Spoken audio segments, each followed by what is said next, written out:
also be a French-Chinese economic forum, a state dinner this evening, and also today a formal ceremony at the Invalides Monument.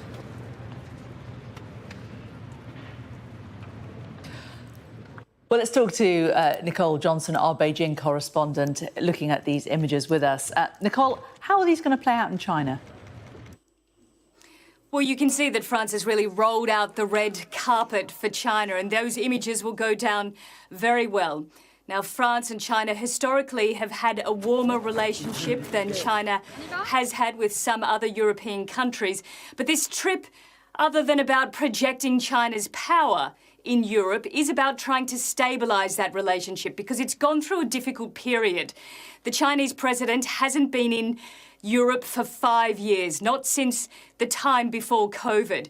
And since then, we have had the Russia-Ukraine war, all sorts of other issues with cyber attacks and accusations of that, spies across Europe as well, again blamed on China.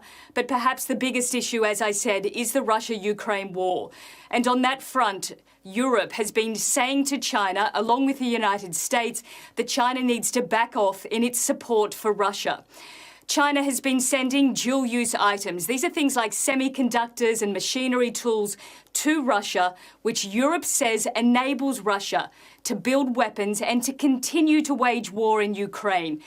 The response from China to that has been that China believes that it should be free to have a trading relationship with any country that it chooses. So there are a lot of difficult issues to be talked about over the next 2 days.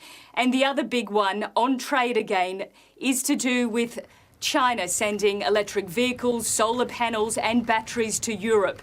And there we'll hear some strong words, I would expect, from the European Commission head, Ursula von der Leyen. She has been quite outspoken about this, accusing China of overcapacity, overproduction, and dumping these products on Europe.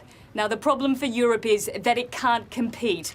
That European countries, particularly France and Germany, with their big manufacturing sectors, that their car industries can't compete. Now, China, of course, has rebuked all of these accusations. It says that as the world moves to a green transition and a green economy, that it will need as many electric vehicles as China can produce. But this is turning out to be a big issue, especially because the European Commission is in the middle of an investigation where it is considering imposing punitive tariffs on China. And if that happens, it will be some tough talks ahead. Nicole, thank you very much.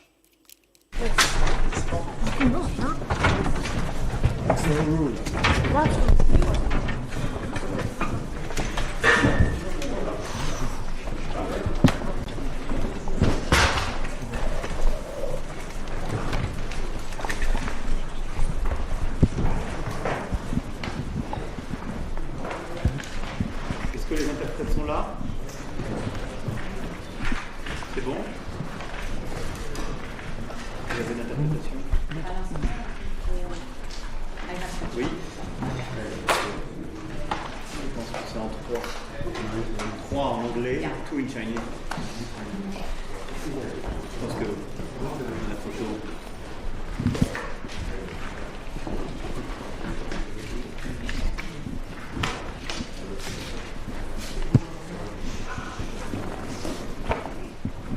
Bien, Monsieur le Président, Madame la Présidente de la Commission européenne, merci beaucoup d'être là. Merci, Monsieur le Président.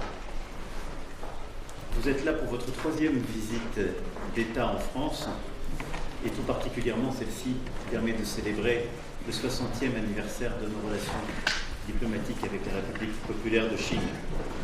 Et ces dernières années ont montré que les convergences permettaient d'avoir des résultats très concrets. Vous le rappeliez dans le texte que vous avez hier publié dans la presse française, les accords de Paris, comme les accords sur la biodiversité de Kunming-Montréal, n'auraient pas été possibles sans une convergence sino-européenne et également avec les États-Unis d'Amérique. Donc je vous remercie d'avoir accepté, juste avant cette visite d'État bilatérale, ce moment trilatéral avec la présidente de la Commission européenne pour reprendre les échanges que nous avions eus en avril 2023 et la réunion que nous avions tenue ici même il y a 5 ans. La situation internationale, très clairement, nécessite plus que jamais ce dialogue euro-chinois. Et je l'ai encore exprimé récemment en parlant de notre Europe, nous sommes à un tournant de notre histoire qui impose de faire face et de surmonter les difficultés structurelles, qu'il s'agisse des échanges économiques, avec une logique de découplage qui serait néfaste, ou de notre responsabilité à assurer des règles équitables pour tous. Nous souhaitons partager avec vous, en toute amitié et confiance ce matin, à la fois nos convergences, également nos préoccupations pour essayer de les surmonter, car l'avenir de notre continent dépendra très clairement aussi de notre capacité à continuer à développer de manière équilibrée les relations avec la Chine, ce qui est notre volonté. Comme convenu, je vous propose d'aborder dans un premier temps les relations euro-chinoises, ce qui nous permettra d'évoquer les sujets commerciaux, d'accès au marché, de conditions de concurrence équitables, d'investissement, de développement harmonieux. Et dans un second temps, nous évoquerons l'Ukraine, le Moyen-Orient, deux crises majeures sur lesquelles la coordination entre nous est absolument décisive. Je propose, pour les propos introductifs, Monsieur le Président, de vous passer la parole, puis je passerai la parole à Madame la Présidente.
Merci, Président. Madame la Présidente. Merci beaucoup, Président Macron and Emmanuel. Thank you for convening us again here in Élysée. And many thanks for inviting me as to a part of the state visit. And dear President Xi, I'm pleased to see you again. I visited your great country twice last year, and I remember very well our lunch in the Four Seasons Hall during the most recent meeting that we had in December.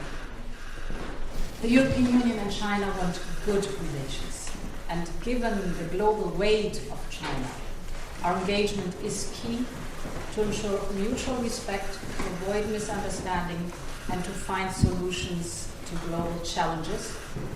This is especially important as we celebrate the 50th anniversary of EU-China relations next year. So we have an interest to show that our engagement delivers. China is important for the European Union to tackle the major global challenges. For example, our joint fight against climate change and our determination to protect biodiversity and implement ocean governance. And here I want to commend you on the outcome of Kunming. In addition, both China and the European Union have a shared interest in peace and security and in the effective functioning of the rules-based international order, especially against a backdrop of a very turbulent environment, be it in Europe, in the Middle East, or in East Asia. We are determined to stop the Russian war of aggression against Ukraine and establish a just and lasting peace.